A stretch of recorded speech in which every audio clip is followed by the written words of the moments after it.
বৃষ্টিটা কিন্তু গতকাল থেকেই শুরু হয়েছে। গতকালটা বললেও ভুল হবে, বেশ কয়েকদিন ধরে একটানা বৃষ্টি হচ্ছে।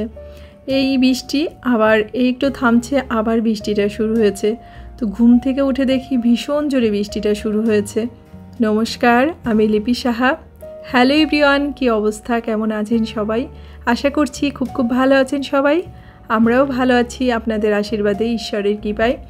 আর আপনারা যে যেখান থেকে আমার ভিডিওটা দেখছেন সবাইকে অনেক অনেক ওয়েলকাম আমার নতুন আরও একটা ভিডিওতে। বৃষ্টি হলে না ভালো লাগে কি? বৃষ্টিটা আমি বরাবরই খুব পছন্দ করি, কিন্তু যখন এই যে একটানা বৃষ্টিটা হয় তখন খুবই অস্বস্তি লাগে।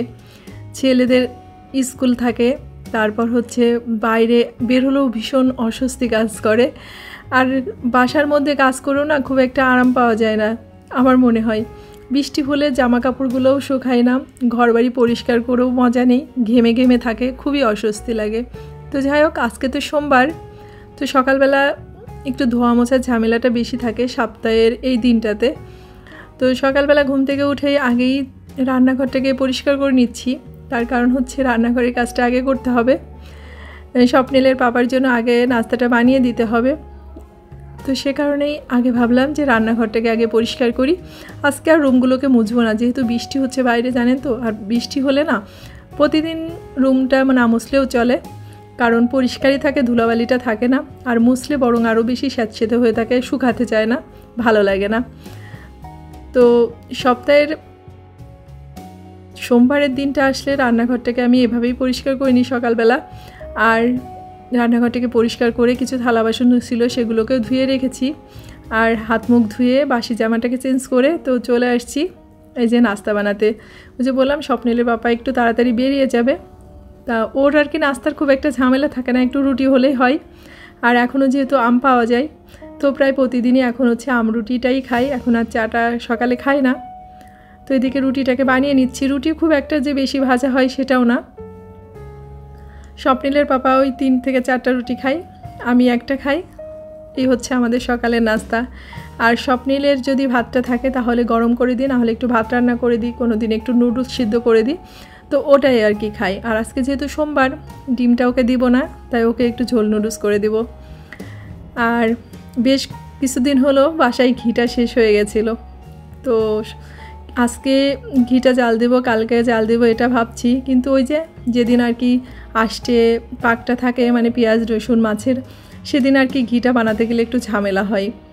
আবার ধোয়া মোছা করে ঘিটাকে জাল দিতে হয়, যেহেতু ঘিটা হচ্ছে নিরামিষ বা একাদশীর দিনটাতে খাওয়া হয়, ঠাকুরকেও প্রদীপে দেওয়া হয়। তো সে কারণে ভাবলাম আজকে যেহেতু সোমবার, স্বপ্নিলের পাপা যার সময় আমি বলে দিয়েছিলাম যে একটু ক্রিম পাঠিয়ে দিও, তাহলে আজকে একটু ঘিটা জাল দিয়ে রাখবানে। আর হাতে আজকে যেহেতু সময়ও আছে, তো এই যে সে কারণে এই ক্রিমটা এনে রেখেছি। আর এখন এই যে জালটা দিয়ে নিচ্ছি। তো এই ক্রিমটা জাল দিতে দিতে পাশে আবার রান্নাটাও বসিয়ে দিয়েছি, যেহেতু নিরামিষ রান্না, তো পাশের চুলাটাইও আস্তে আস্তে রান্নাটা বসিয়ে দিয়েছি। ভাবছি ঘিটাও এদিকে আস্তে আস্তে জাল হয়ে যাক, আর এদিকে আমার দুপুরে রান্নাটাও হয়ে যাক। তো এই যে ঘিটা দেখেন প্রায় 80% হয়ে গেছে। ঘিটা জাল দিতে খুব একটা কষ্ট না, তবে যদি একটু মানে আলসেমি না করে একটু এই জিনিসগুলো করে রাখা যায়, তাহলে কিন্তু বেশ 2-1 মাস নিশ্চিন্তে থাকা যায়। ঘিটা যদিও আমরা পাতে খুব কমই খাই, আমার ওই যে একটু রান্না বাড়াতে ঘিটা লাগে, নিরামিষের দিন লাগে, পোলাও, রোস্ট, মাংস এগুলোতেই আর কি ঘিটা বেশি লাগে। তো এদিকে হচ্ছে ঘিটা দেখেন জাল হচ্ছে, আর ওইদিকে রান্নাটা বসিয়ে দিয়েছি। ওখানে আলু পটল দিয়ে সোয়াবিনের রসা করব, তো সেটাকে বসিয়ে দিয়েছি। এর মধ্যে ডালটাকেও রান্না করে নিয়েছি।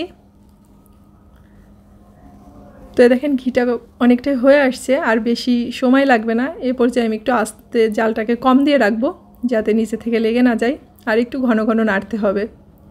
আর এই যে কাচের এই জারটাকে ধুয়ে রেখেছিলাম, তো শুকিয়েই প্রায় গেছে, তারপর একটু আগুনের কাছে দিয়ে রাখলাম যাতে একটু ভালো মতো শুকিয়ে যায়। আর যে জিনিসটা একটু সংরক্ষণ করা হয় সেটাকে কিন্তু একটু ভালো করে জল যাতে না থাকে সেটা দেখেই রাখতে হয়। তো এই বয়ামটাকে আমি একটু শুকিয়ে নিচ্ছি। তো আর সামান্য পরিমাণ জাল দিব, দিয়ে চুলাটাকে অফ করে দিব। তারপরে যে গরমটা থাকবে সেই গরম অবস্থাতেই যতটুকু জাল হওয়ার ঘিটা হয়ে যাবে। তো এই যে আমি ঘিটাকে আর কি জাল দিয়ে চুলাটাকে বন্ধ করে রেখেছিলাম। এরপর যে একটু উষ্ণ গরম আছে, আঙুলটা দেওয়া যায়, তো এ পর্যায়ে ঘিটাকে ঢেলে নিচ্ছি।